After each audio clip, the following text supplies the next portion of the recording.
अध्याय में विषाद योग का वर्णन है।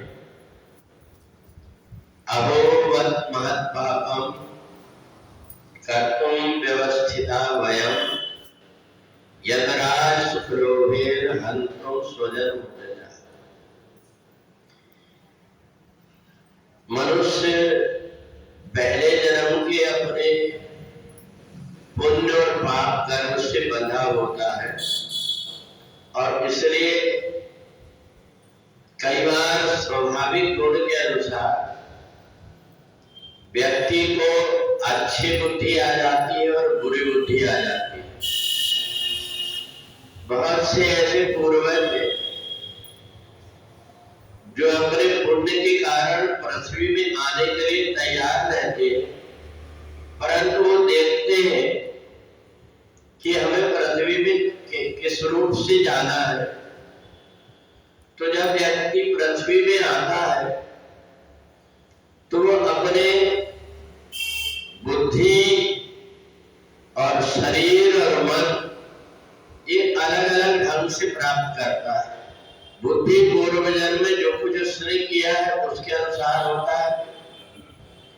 मन जो शरीर में रहने वाला है वो भी उसने जितना उसको साधा उसके अनुसार होता है।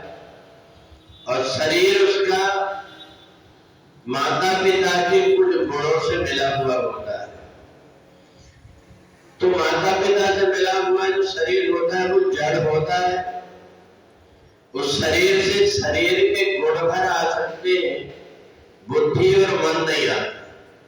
बुद्धि और मन तो उसके खुद के ही पूर्व जन्म के अपने किए हुए अच्छे और बुरे कर्म के अनुसार ही होता है। और इसलिए बुद्धि और मन अच्छी जो चीजें कुछ मिलती है उसको ग्रहण करके अपने अंदर का खजाना खोल लेता है। जो व्यक्ति लगनशील होता है, श्रद्धावान होता है, जिसके अंदर परमात्मा के प्रति भक्ति होती है, वो सहज में ही बहुत सारे गुणों को प्राप्त कर लेता है। कैसे प्राप्त कर लेता है? बोले श्रद्धावान लभते ज्ञानम। उसके अंदर श्रद्धा है, जैसे चुंबक लोहे को खींच लेता है, ऐसे उसके अंदर जो श्रद्धा है वो श्रद्धा व्यक्ति को अच्छे गुणों को खींच लेती है। और इसलिए शरीर जो है उसे हमें यहाँ संसार में आकर के संभालना पड़ता है। दूसरे जीवात्मा को ऐसा नहीं होता। पक्षियों को कोई उड़ना सिखाता नहीं, जानवरों को कोई तैरना सिखाता नहीं। और वही बात मनुष्य को देखो तो मनुष्य को अगर पानी में डालो तो डूब जाए, एक कुत्ते के बच्चे को डालो तो तुरंत तैरने लगे। उसने तैरना सीखा नहीं, परंतु उसका शरीर प्रधान, उसको शरीर जो मिला हुआ है उसके पहले जन्म के कारण वो उसके संस्कार उसमें आए। और मनुष्य को यहाँ पर शरीर के लिए सीखना पड़ता है। तो इसलिए जब हमारे अंदर श्रद्धा होती है तो अपने मन के अंदर से अपने आप तरंग उठने लगती है। उसकी अंदर की लय के साथ में बाहर की लय मिलने लगती है।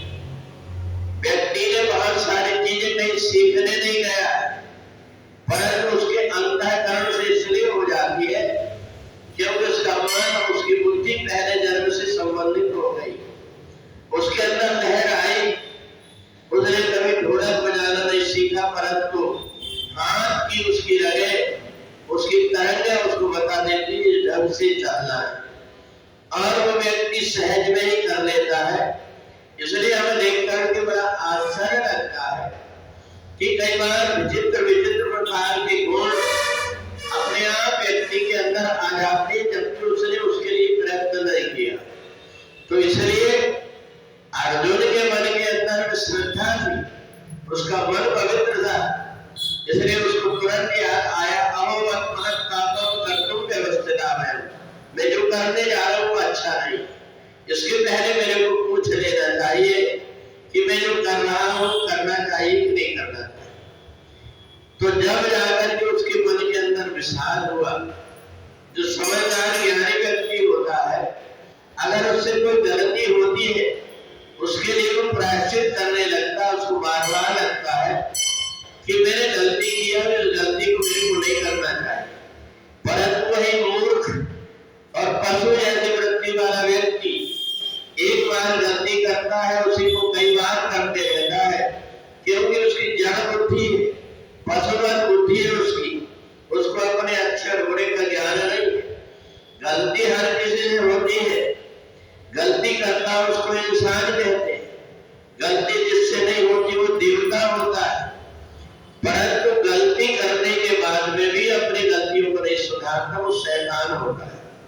तो इसलिए अर्जुन के मन में आया कि मैं जो कुछ भी करने जा रहा हूं ये उचित नहीं है, और उसने तुरंत भगवान श्री कृष्ण की शरणागति ग्रहण कर लिया कि मैं ये काम करने के पहले निर्णय कर लूंगा कि मेरे को क्या करना चाहिए। और इसी को विषाद बोलते हैं। समझदार व्यक्ति भी ऐसा ही होता है कि कोई भी काम करने के पहले सोच लेता है कि मेरे को करना चाहिए कि नहीं करना चाहिए, और अगर नहीं समझ में आया था तो दूसरों से पूछ लेता है।